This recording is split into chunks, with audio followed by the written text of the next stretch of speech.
Good afternoon and welcome. My name is John Hughes. I'm an editor for Bloomberg News' First Word. That's Bloomberg's breaking news desk here in Washington. And I am president of the National Press Club. Thank you. Thank you. Our guest today is Republican presidential candidate and neurosurgeon, Dr. Ben Carson. He'll discuss his newest book, one he wrote with his wife Candy, titled A More Perfect Union, What We the People Can Do to Reclaim Our Constitutional Liberties. But first, I would like to introduce our distinguished head table. This head table includes club members and also guests of the speaker. From the audience's right, Joseph Morton. He's the Washington correspondent for the Omaha World Herald, and he is the membership secretary of the National Press Club. Firdaus Al-Farouk. He's a reporter for the Gray Sheet. Jennifer Laszlo Mizrahi, president of Respectability USA. Benji Sarlin. He's political reporter for MSNBC. Candy Carson. She's the wife of our speaker. Thomas Burr. He's the Washington correspondent for the Salt Lake Tribune, and he is the vice president of the National Press Club. Myron Belkind. He's a George Washington University professor and former president of the National Press Club. Kevin Merida. He's the managing editor of the Washington Post. Gabriel De Benedetti. He is the national political correspondent for Politico. Yasmin El-Sabawi. She's the correspondent for the Kuwait News Agency. And Dakari Aarons. He's director of strategic communications for the Data Quality Campaign.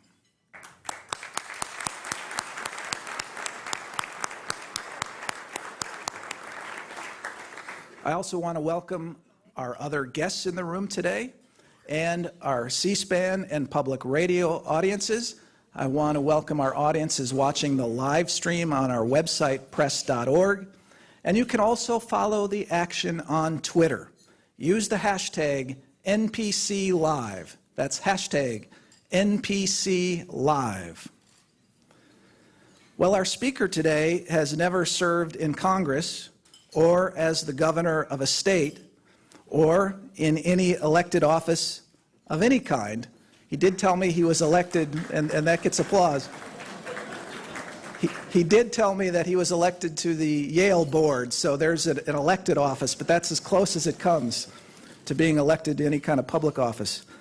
And this is one of the reasons Dr. Ben Carson's supporters say they want him to be the next president.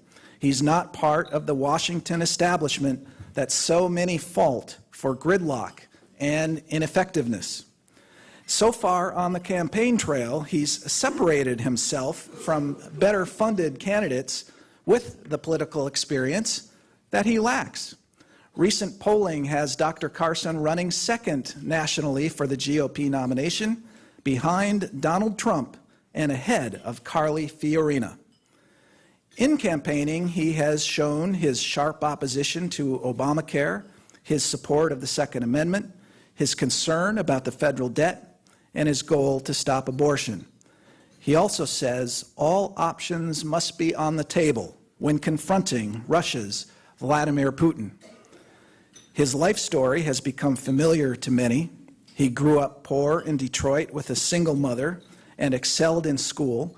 He rose to become the director of pediatric neurosurgery at Johns Hopkins for 29 years. He became the first person to successfully separate Siamese twins joined at the back of the head.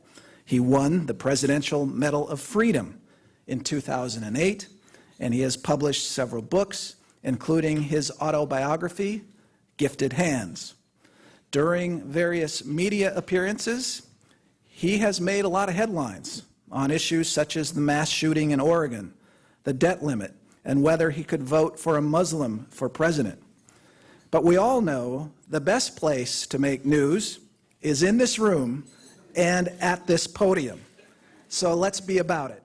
Ladies and gentlemen, please give a warm National Press Club welcome to Dr. Ben Carson.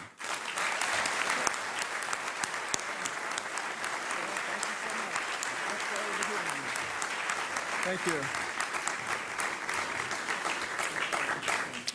Well, thank you very much. Candy and I are delighted to be here. And I'll just get right into it because I don't have a whole lot of time, and we're going to want to leave a little time to answer some questions. You know, why did I write this book? And America is such a great place, and I am so glad that I was born here. You know, I have traveled to 57 different countries, gotten to know lots of people and a lot of other ways of life, but this remains the place that is the land of dreams. And I know a lot of people like to criticize our nation and demonize it and say it's responsible for a lot of horrible things. And yet I see a lot of people trying to get in here and not a lot of people trying to get out. So I'm not sure that that really is all that legitimate, to be honest with you. But, you know, growing up, you know, in poverty with a lot of disadvantages, the thing that was really great is I was still able to focus on my dream of becoming a doctor. It was the only thing I ever wanted to do. I skipped right by policemen and firemen and went straight to doctor. And, you know, I loved anything that had to do with medicine. I even liked going to the doctor's office. And I would gladly sacrifice a shot just to be able to smell those alcohol swabs, you know. It was so cool. And, you know, on through the whole process, were there a lot of hurdles along the way? Absolutely. Tremendous hurdles along the way. But nevertheless, it was still possible to realize that dream. And I want to make sure that that continues to be the case.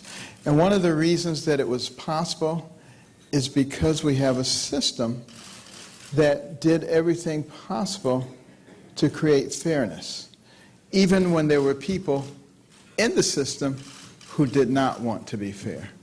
And that's why it is so important that we must preserve our Constitution. Virtually all Americans know that we have a Constitution, but how many people actually know what's in it?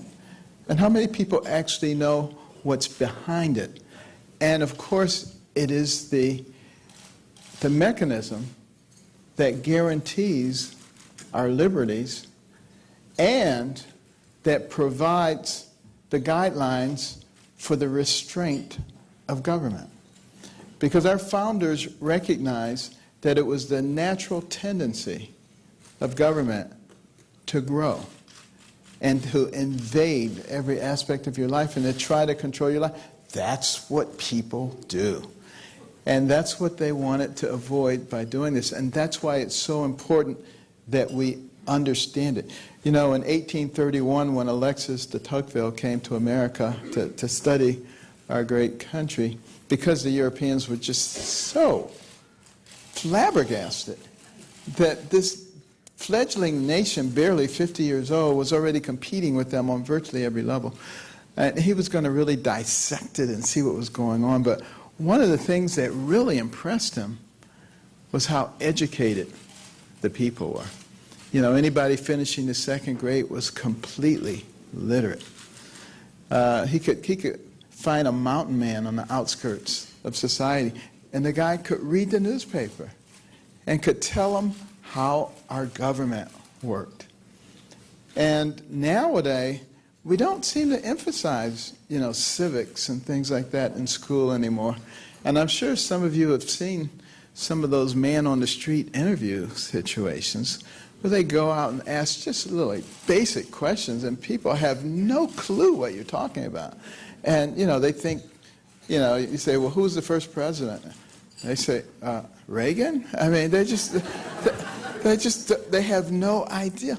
And it's funny, but it's so sad because, you know, our founders, and particularly Franklin and Jefferson, emphasized education, and they emphasized being informed. And they said, our system of government and our freedoms are dependent on a well-informed and educated populace, because they recognize that if the people were not well-informed, that they would be easy to manipulate.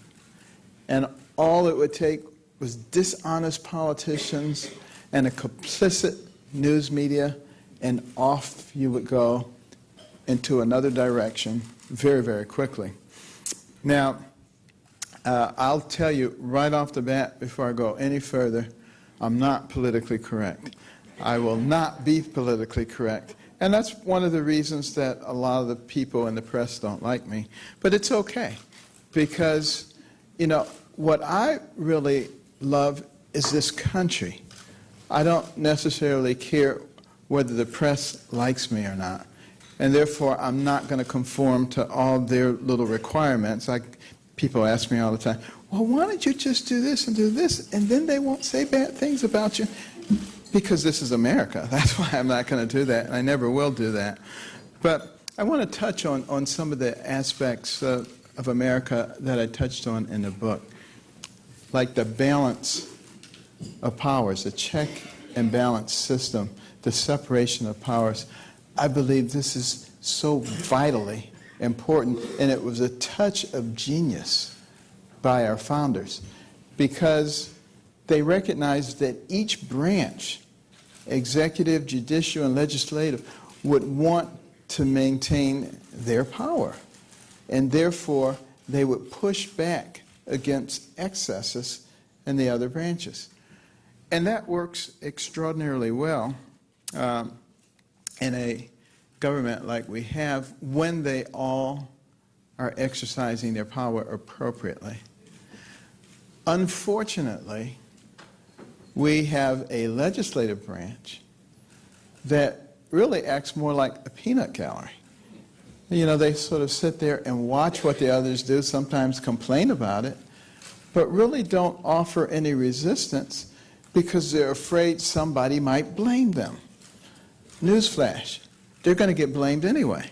So what they really ought to be thinking about is, how do they get involved and be more proactive? You know, case in point, you know, I think about, you know, the recent decision by the Supreme Court on gay marriage. Now, first of all, let me just say, I have nothing against gay people whatsoever. Now, I know a lot of people don't believe that, because we live in a society now where if you don't accept their entire agenda, then you're a homophobe. But, you know, I personally believe that any two people, regardless of sexual orientation or anything else, have the right to associate together. If they want to have a legal contract drawn up, which allows them to share property, have hospital visitation rights, do whatever they want, absolutely. I don't have any problem with that. That's the kind of country that this was designed to be. Live and let live. Not impose your values on everybody else. And that's the problem. But with the Supreme Court ruling that changes essentially the definition of marriage, it doesn't take into consideration the implications of that. If you change it for one group, why won't you change it for the next? What defense do you have against the next group? You're going to say, we can only change it this one time? We're never going to change it again? Well, that wouldn't be very fair. So why change it in the first place?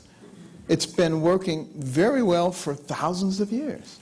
And that's what happens when people go in and start tinkering with things without thinking about the implications of it.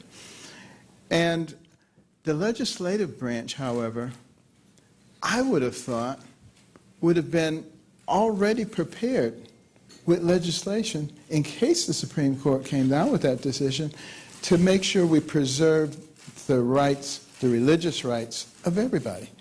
Not everybody agrees with their new definition of marriage, and it's a conviction and a religious conviction. And they need to make sure that they protect people's religious rights.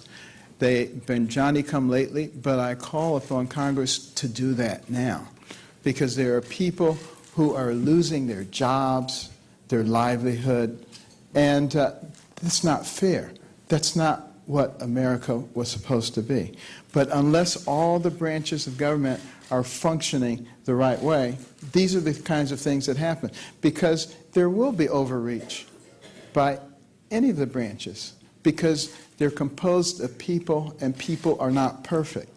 But that's why we have the counterbalance in order to be able to rectify the situation, because one group may not take into consideration the ramifications of what they are doing. Also, the Constitution indicates that, civil issues really should be dealt with at the local level, at the state level. There was a reason for that. It was because the legislators and the judiciary at the local level are subject to the will of the people. The people vote them in, the people vote them out, and our founders felt that the people should be the ones who determined how things worked and the standards by which they lived. When you take those issues and you bump them up to a level where the people making the decisions have no obligation whatsoever to the people, then you wind up with an oligarchy-type government. That was not what the founders intended for America. So we are somehow going to have to look into ways to rebalance that, because if we continue down that pathway, you can see how virtually everything that they intended will be upset. We don't want that to happen. The preamble to the Constitution talks about the role of the government in terms of promoting the general welfare. Now, that doesn't mean that we want to put everybody on welfare. That's not what the general welfare is. It means that when we do things, we want to do them in a way that they benefit the entire society. And it is very important, that we take care, that we make sure that everybody is taken care of in an appropriate way. But when I say we, that does not necessarily mean the federal government. I get criticized sometimes, inappropriately, by the way, by people who say, Carson grew up very poor, he must have benefited from some government programs, and now he wants to withdraw all the safety nets. Well, this is nothing but a blatant lie by people who need to characterize me as heartless. They love to do that. They love to say Carson's insensitive and he's heartless and he hates people, because they need that narrative.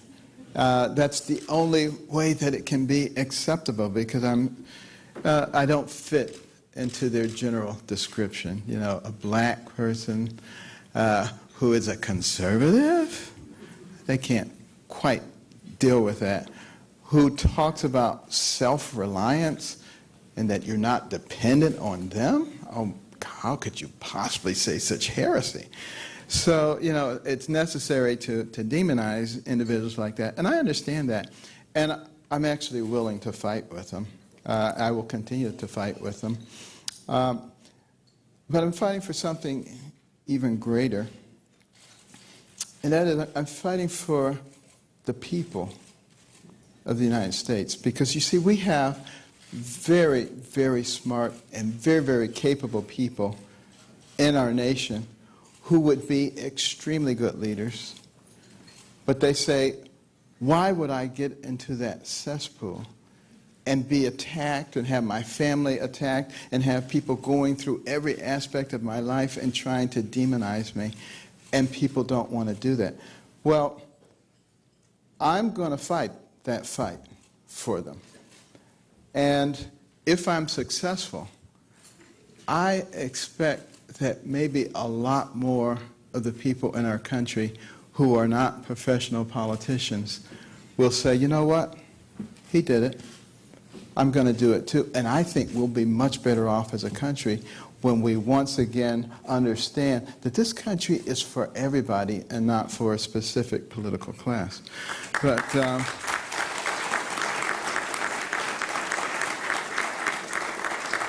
But as far as the whole safety net argument is concerned, my mother worked extraordinarily hard, 3 jobs at a time, leaving the house before 5 in the morning, getting back after midnight, because she didn't want to be dependent. And she occasionally accepted some aid, but for the most part was able to stay off of it. And she refused to be a victim. And she refused to let us be victims. And it wasn't that she didn't recognize that there were problems out there, but she chose to focus on other things. And she would say to us, if you walk into an auditorium full of bigoted, racist people, she said, you don't have a problem. They have a problem. She says, because when you walk in there, they're all going to cringe and wonder if you're going to sit next to them, whereas you can sit anywhere you want. And that's that's kind of the way that I have chosen to lead my life. Have there been obstacles? Of course. Have there been racist people around? Of course there have. But I said, that's their problem. I've got some very important things that I need to do. So I can get wrapped up in their problem, or I can do the important things. Not everybody chooses to lead their life that way, and that's fine. But that's the way that I chose to lead mine. And it works pretty well, if I do say so myself. Having said that, I am very concerned about the downtrodden people in our society. And I do believe we have a responsibility to take care of them. But when I say we, I'm talking about we the people. I'm talking about the private sector. I'm not talking about the government. The government, has been taking this on really since Woodrow Wilson, but it kept increasing. By the time we got to Lyndon Johnson and the war on poverty, it was, hey, we're the savior. We're going to take care of you guys. We're going to solve all these problems. Well, here we are all these years later, $19 trillion later. Did we solve the problem? We have 10 times more people on food stamps, more people in poverty, welfare, broken homes, out-of-wedlock births, crime, incarceration. Everything that was supposed to be better is not only worse, it's much worse. So I'm not going to sit here and demonize the government for doing that, but I'm saying, isn't it time to wake up and start thinking about another way to do things, rather than driving ourselves into debt without solving the problem? And that is a tremendous responsibility of the government as well, to remain solvent, because you are the guardian of the people's future. I mean, how can we enjoy, the liberties and have our posterity enjoy the liberties if they are overloaded with debt? $18.5 trillion, the national debt? Think about that. To pay that back at $10 million a day, it would take you over 5,000 years. That's absurd. And we're putting that on the backs of our young people. And now, here we are, sitting here saying, let's increase the debt some more. Let's raise the debt ceiling some more. Did it ever maybe occur to us that there's another way? I mean, there are 4.1 million federal employees. I would offer that that's too many. And there are 645 federal agencies and sub-agencies, all of whom have budgets. This is absurd. And we have people saying, if you cut the budget by 1 penny, it will be a disaster. Nancy Pelosi. This is absolutely absurd, okay? But we must think about the children. And that really is the main reason that I've gotten into the fray here as a pediatric neurosurgeon. my whole professional career was centered on the children and on the future for the children.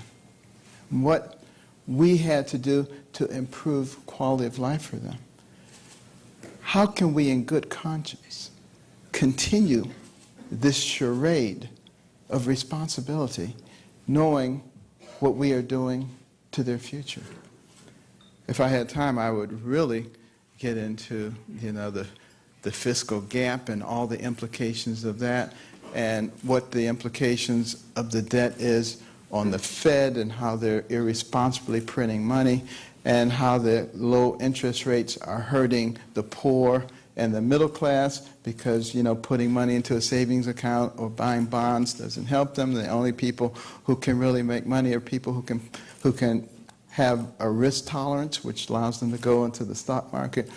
And I would talk about the regulations and how every single regulation costs money in terms of goods and services, and how those are the things that are really impacting the middle class and the poor people. It doesn't matter for wealthy people if a bar of soap goes up 10 cents, but it matters a lot for the middle class and for poor people. You think about that regulatory burden and who it is really hurting. It goes on and on and on. When we're promoting the general welfare, those are the kinds of things we have to be thinking about. And we have to be thinking about mechanisms for allowing the downtrodden in our society to escape from dependency and move up into the fabric of success in our country. And we have to understand that we only have 330 million people. Sounds like a lot, but China has over 1 billion. India has over 1 billion. We need to get the bang for the buck out of all of our people. We need to be thinking about policies that allow all of our people to rise and stop all this silly class warfare stuff. And we can get immediate stimulus by thinking about the over $2 trillion that exists overseas right now. We need to bring that money back. I can remember many an afternoon sitting around the board table at Kellogg or Costco talking about the money overseas and what we were going to do with and how we would love to bring it back in order to build another factory or do something else, but the corporate tax rates were too high. Well, what if we had a 6-month hiatus on those corporate taxes overseas, let that money be repatriated? I've been talking about this for several months. And it wouldn't cost them anything to repatriate it. We would only request or require that 10% of it be used in enterprise zones that are set up in our major cities, or to provide employment for people who are unemployed or on welfare. You want to talk about an incredible stimulus that didn't cost the taxpayers 1 penny? That would be the biggest stimulus probably since FDR's New Deal. That's low-hanging fruit. That's low-hanging fruit. And, that's what we've got to do, deal with this low-hanging fruit. The other thing is it gets business and industry once again thinking about how do we invest in the people around us. This is what we used to do before the government started taking over everything, because Americans are very generous people. You think about the early America, and you had these communities all over the place, in many cases separated by hundreds of miles. How did they survive and how did they thrive? Because at harvest time, if a farmer was up in the apple tree picking apples and fell out and broke his leg, everybody else pitched in and harvested his crops. If somebody got killed, everybody else pitched in and took care of their family. That's who we are. When there's a disaster in the world, who's always on the front line? It's us. So let's utilize that and recognize that we are our brother's keeper, and it is our duty to take care of the indigent, and it is not the duty of the government.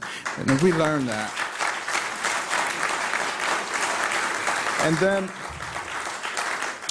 another important aspect of our government is to provide for the common defense.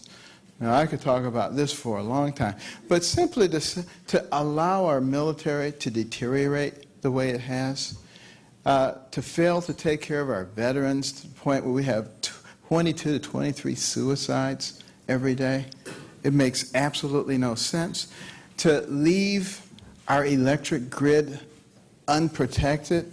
It needs to be hardened. We need to have several layers of alternative energy. You know, this is criminal what we're doing, because we are so vulnerable. And, you know, we need to really beef up our cyber capabilities. And I'll tell you, under a Carson administration, if another country attacks us with a cyber attack, they're going to get hit so hard, it's going to take them a long time to recover. We can't sit around and let people do stuff and just say, you're bad, I don't like you. You know, we can't do that. And, you know, we have to understand. We also need to reinvigorate our space program. I think it is a crime that we have moved away from that. Think about all the inventions, the innovation that came out of that. Your cell phone, so many things. And the important thing is, in the future, he who controls space controls the earth. We cannot be tardy to that when there are others who are working very hard in order to conquer that area. And then the last area I just wanted to mention briefly, and I could really go on for quite a while on this one, but there is only one business in America that is protected by the Constitution, and that is the press. And there was a reason for that. It was because the press was supposed to be an ally of the people. And they were supposed to expose and inform the people in a nonpartisan way. When they become partisan, which they are, they distort the system as it was supposed to work. And they allow the side that they pick to get away with all kinds of things. And I think there's still hope for the press. I think it is possible that some of them will recognize that it's almost a sacred obligation that they have to the people to be honest. You know?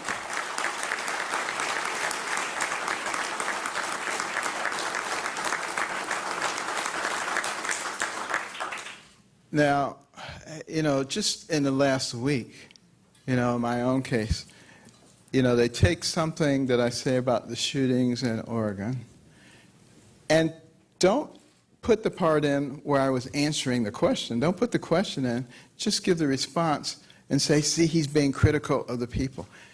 I mean, the good thing is that a lot of the people in America are on to them and understand what they're trying to do, and that's one of the reasons we're doing well. And it seems like the more they attack me, the better we do, because people expect that, you know? And, you know, last week, you know, I'm leaving a press conference, getting ready to get on a bus, and the reporter says, can you tell me what you're going to do about the hurricanes? I said, goodbye, I don't know. You know, the next day, Carson wants to be president, has no idea what to do about hurricanes, you know? I mean, this is the level of insincerity that we see, you know, and it really is kind of embarrassing to see that. And it happens on the other side, too. Now, it's just not just on one side, you know. I was doing an interview with Wolf Blitzer yesterday, and he was asking about, you know, renewal of the Voting Rights Act. And, you know, of course I want, you know, renewal of the Voting Rights Act, or at least the aspect of it that protects all Americans' rights to vote. But, you know, it's a much longer conversation about what needs to be done to it before it is renewed. You know, it was, you know, something based on conditions 50 or 60 years ago. A lot of things have changed since that time. We certainly don't want to empower the Department of Justice to do some of the things that the Holder Justice Department did based on that bill. So, you know, everything needs to be looked at in its context. And when news media pick one word or one phrase and they run with it and they try to characterize people like that, I got to tell you guys, that's why people don't trust you anymore. I mean, you're down there with used car salesmen. And, you know, we should...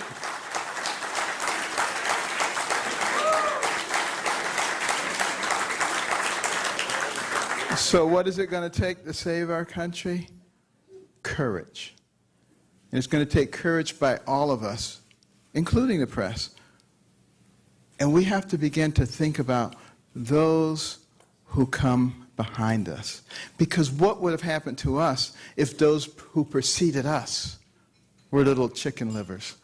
What if they weren't willing to take risk?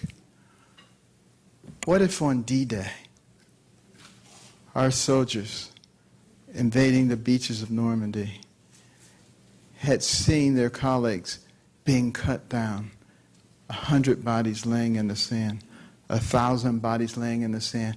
What if they had been frightened and turned back? Well, I guarantee you they were frightened. But they didn't turn back.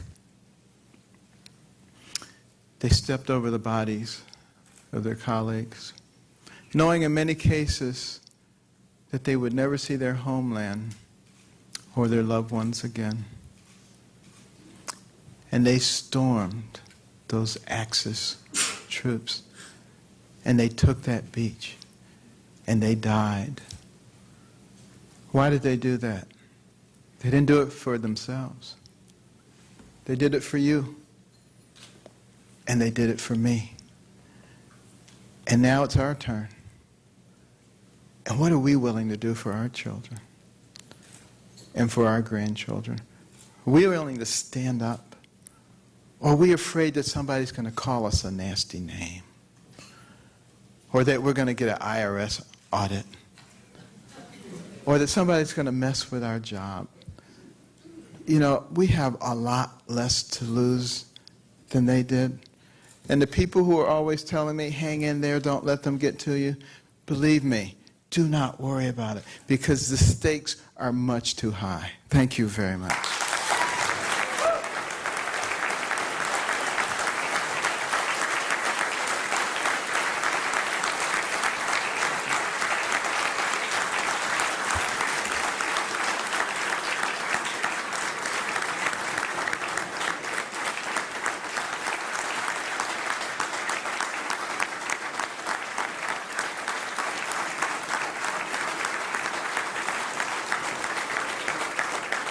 Thank you, Dr. Carson. I have many questions, including many questions about foreign policy.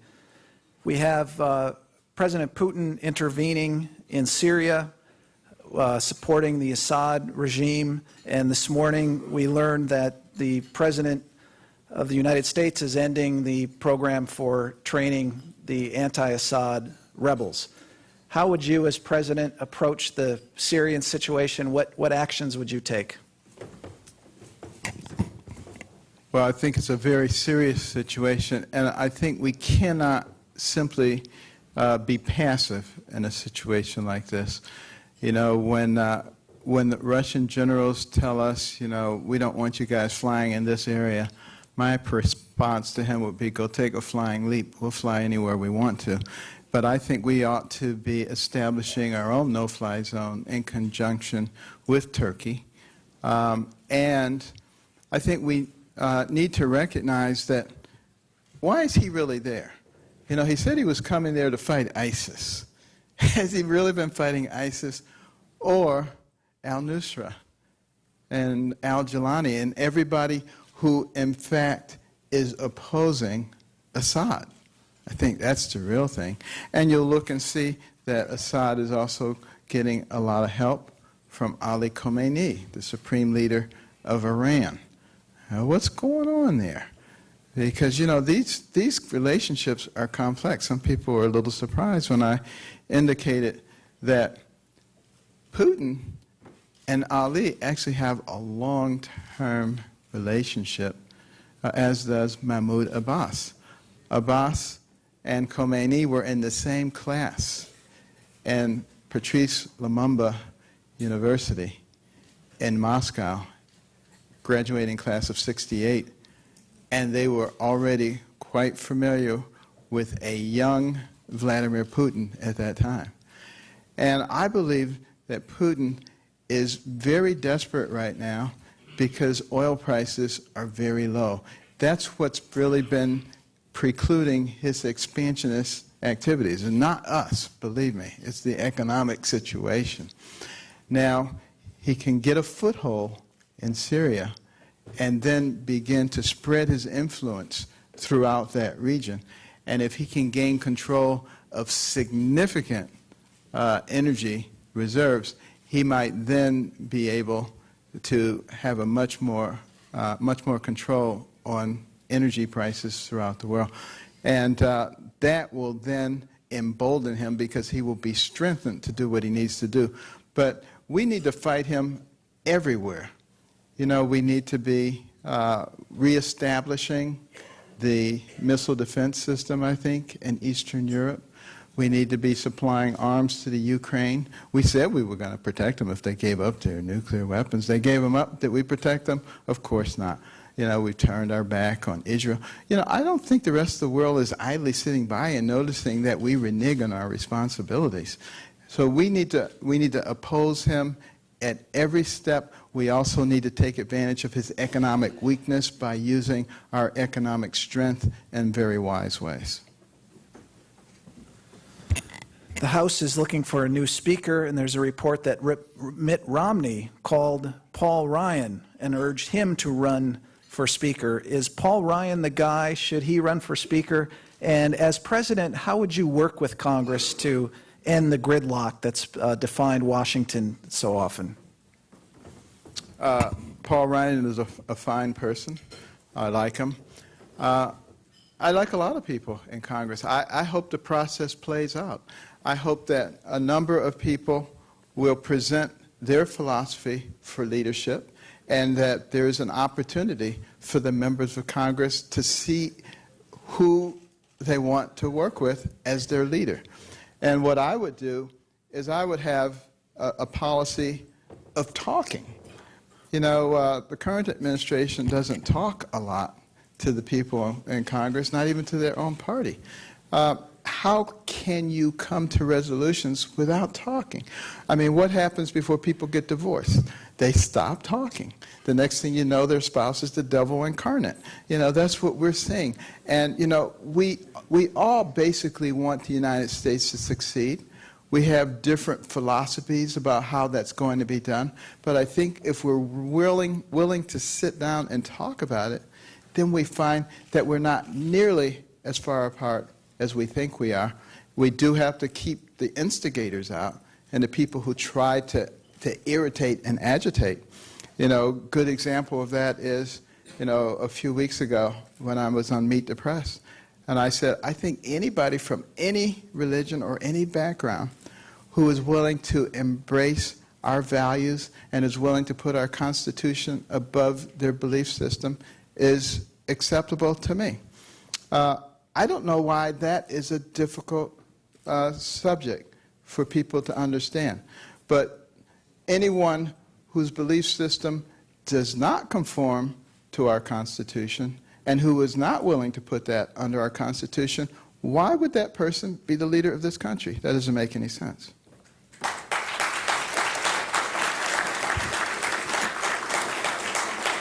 In your first 3 months in office, what would be different, and how will the people know it?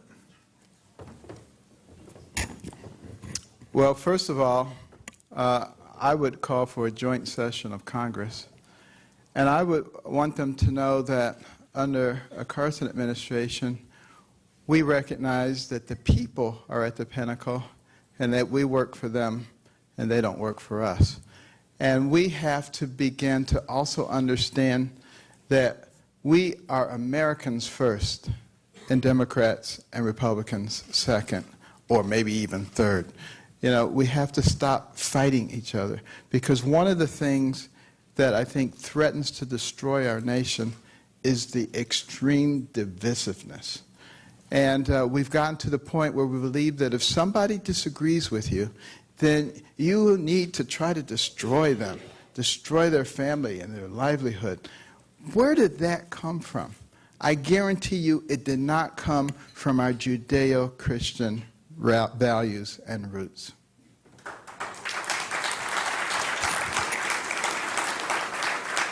As president, who would you want as chairman of the Federal Reserve, and or what kind of qualities do you want in that person? Honesty and common sense would be good starters. And that's not to say that we haven't had such people. I like Janet Yellen. I've served on a board with her. She's a very decent person. I think she's trying very hard. But you got to realize that we've put the Fed in a very difficult position right now because of the amount of debt that we've accumulated. It's very hard for the Fed to allow interest rates to rise to a reasonable level with an $18+ trillion national debt. The debt service on it with an interest rate suppressed almost to zero is still $250 billion a year. Can you imagine what it would be if we allowed the interest rates to rise to their normal levels? So we need to be working on driving that debt down, and I have some ideas about how that can be done. And that can have a very ameliorating effect and some freedom for the Fed. But the other thing is I would like to see somebody who understands that we can't just print money based on the good name and faith and credit of the United States of America. We decoupled, in 1971, 1933, and 1971 from the gold standard. It doesn't have to be gold. There are other things that it can be coupled to, but we need to have some responsible underlying to what we do, and I think it will make a big difference. You mentioned your comments on Meet the Press, and I've gotten several questions from the audience about related to that. One questioner says, Muslims serving in the U.S., there are Muslims serving in our United States military, our police forces, in our courts, our school boards, our city councils, so on and so forth. So how is it okay for a Muslim to serve and die in the military to defend our values, or for a judge to uphold the Constitution, even though the faith of those individuals are incompatible with the Constitution they are sworn to protect and uphold? Long question, but you get what they're getting at. Well, again, a good understanding of the Constitution answers that question for you. Because when you look at the Article 2, and we're talking about requirements for the president, and they have to be a natural-born citizen. Now, why is that the case? I'm sure if you had gone to the founders and said, but what about this person? They may not be a natural-born citizen, but they've been in America for most of their lives, and they're a fine, upstanding citizen. They've served in the military. They came back. They were on the police force. Can't they be the president? And they would have said, no. They said, we don't even want to take the slight chance that we would put someone in that position who had different loyalties. That's the answer to your question.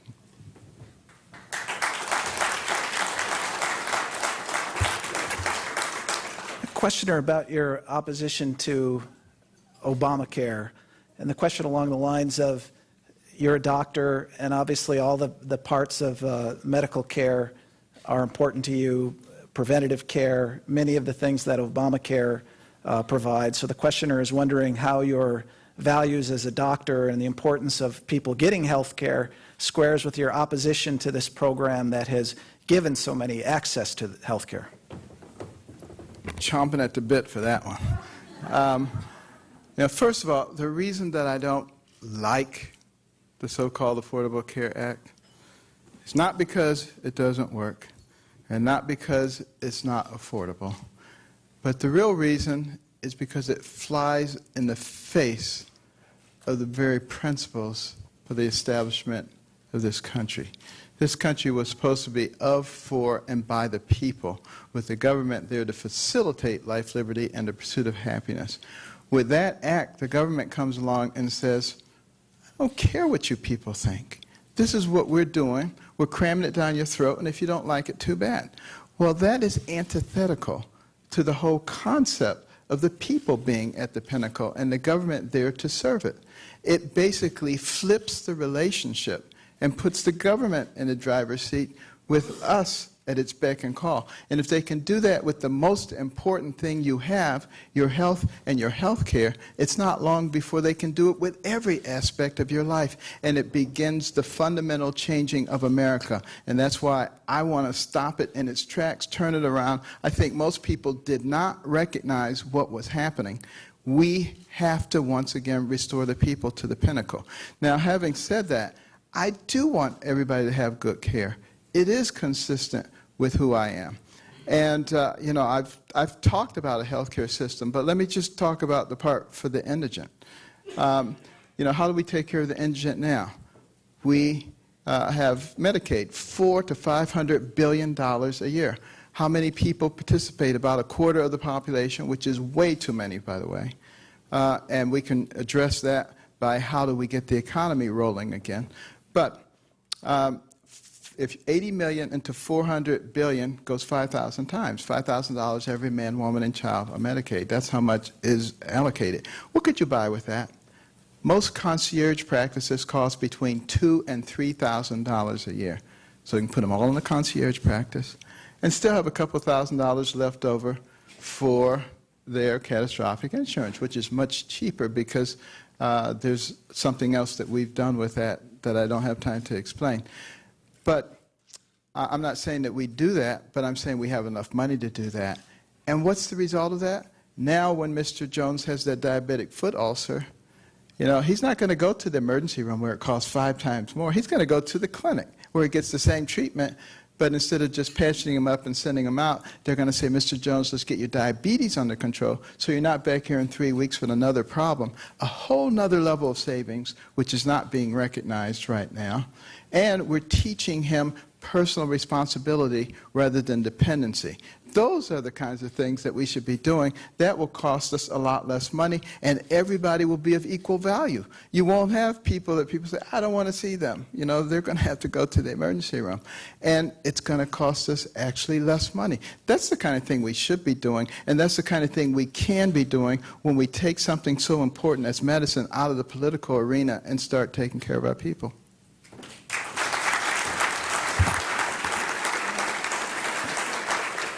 I've received several questions from the audience about guns and your comments about the Holocaust, and if Jews had been able to protect themselves, much of it could have been prevented. I'll let you clarify that.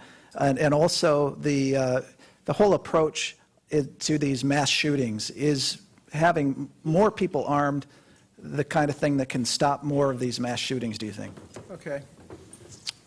Well, you know, the Holocaust issue, that's just the left-wing press, again, trying to stir up a controversy, which I expect of them. That's what they do. But, you know, basically what I said is that when tyranny occurs traditionally around the world, they try to disarm the people first. And that's exactly, you know, what happened in Germany. You know, in the, you know, mid to late 30s, you know, they started a program of disarming the people. And by the mid-40s, look at what had happened. And it's happened in a number of other countries as well. Daniel Webster said tyranny would never occur in America because the people are armed. So there's a reason that we have the Second Amendment. And it doesn't mean that I'm not happy to look at ways to keep these tragedies from occurring as long as they don't interfere with the Second Amendment. That's what we have to keep in mind. And then what was the other part of that question?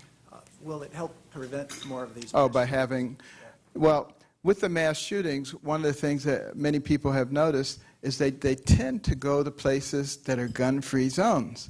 So even though they may be mentally disturbed, they're not so mentally disturbed as not to be able to realize that if you go someplace where people can shoot you, you're probably going to get shot. So what I'm saying is that it's probably a good idea to make sure that there are people in the areas where we have vulnerable people who can oppose these people, not with just words, but who are trained You know, they can be retired policemen, retired military. Some teachers might have the ability to do that. But I would feel much safer if my kid or grandchild was in a school where I knew that there were people who could protect them if somebody like that came in. To me, what I'm talking about is common sense. To some of the people out there, there is no such thing as common sense.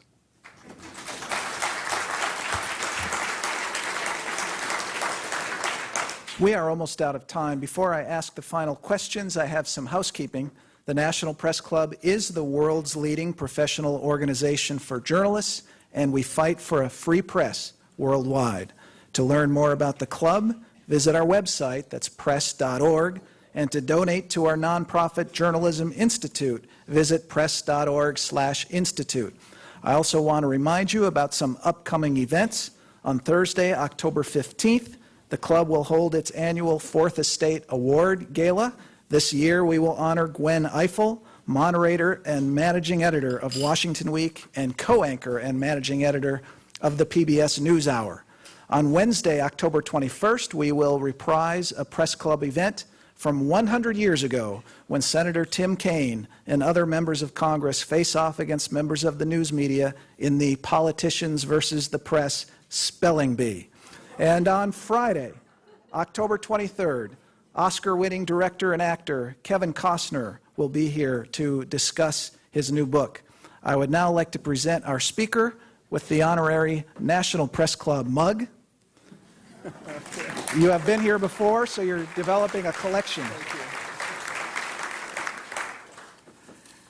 So a couple of final questions. If the situation was right down the campaign trail, circumstances change, would you consider being Donald Trump's running mate?